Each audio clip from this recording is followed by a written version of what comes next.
Hey guys, Leland from Rikers Reptiles. Please be sure to subscribe and like and share and hit the notification bell. Today's little video is going to be about handling your snake.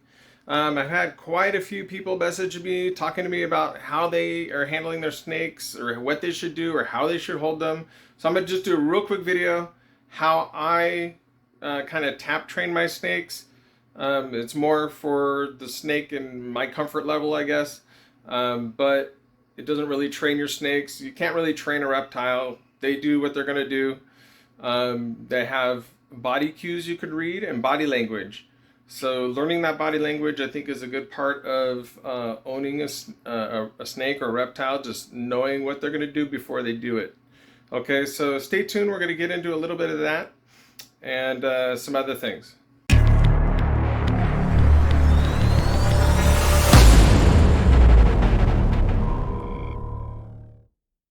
Okay, so typically on my tubs, if you have a terrarium, you'll be able to see your snakes, but on my tubs, I'll see them when they come to the front. That's why I pulled out Robert California. It looked like he was trying to maybe self-regulate his temperature and was too hot.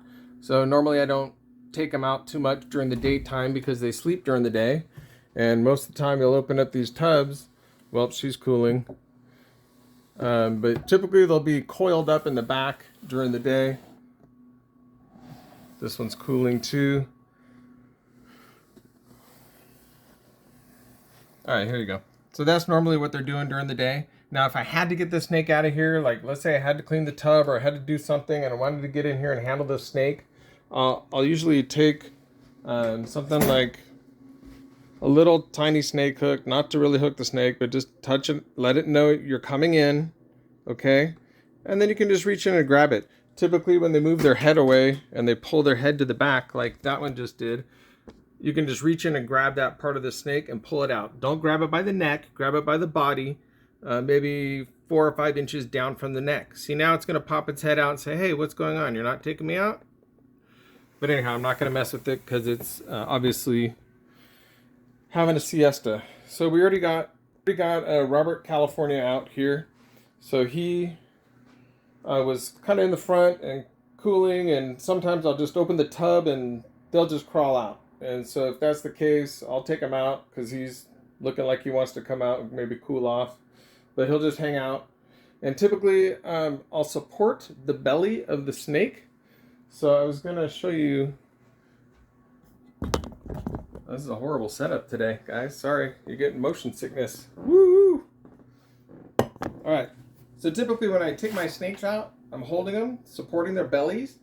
If they've eaten within a couple days, typically that rat's going to be right here in this section, right around there, and you'll see a lump right there. So avoid squeezing or grabbing the snake like that. Support the belly like this because they're terrestrial snakes, so they want to live on the ground. So they want to feel like they're being supported. Okay, so that's the best way to actually hold a snake for the snake. Grabbing it and holding it and stretching it, that's not good. If you do put this snake on your neck, which sometimes I do that, I always try to keep one hand on the snake because I have had snakes that will take off on you and like throw themselves to the ground, you know. So you want to be able to protect your snake. Keep a hand on it. Also keeps them from locking up around your neck. Typically they won't choke you out, but I have a couple squeezers that really they don't like to be off the ground. So like Daryl, you take him and put him around your neck, he'll choke you out. He might even choke out Antoine. I think he's strong enough. We'll see. But anyhow, that's it. Just take care of them, hold on to them. Don't bother them when they're like digesting. I don't hold my snakes a day before I feed, and I don't hold them 2 days after. So that leaves you a short window to hold them in there. If the eyes are gray, like they're in shed, sometimes they don't like to be messed with, so they might snap at you. I just would not hold them when they're like that. When the eyes clear up, then I think it's okay. But other than that, just give them a solid surface to crawl around on, and they'll just explore and crawl around, and maybe give them a little sun.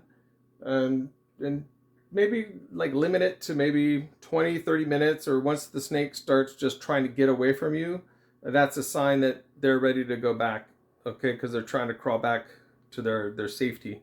So I'm thinking maybe put them back at that point, because then after that you're probably stressing them out. Some people say there's no interaction with your snakes is probably better, and they don't like to be held. Well, I have 67 snakes or something like that, and all of them have kind of a different way to interact with me. I let them interact with me. I don't try to force interactions with them until I'm taking pictures. I'm sure they don't want that, but anyhow, just try to take it easy, give them support, don't grab them around the bellies, and don't overhandle them. Okay, so that was just a little bit of a video for my new keepers that have been messaging me, just to kind of give them a little bit of what I do, and hopefully that helps them. Okay, so anyhow, hope you have a great day. Don't forget to subscribe and follow and like and all that stuff, okay? Bye.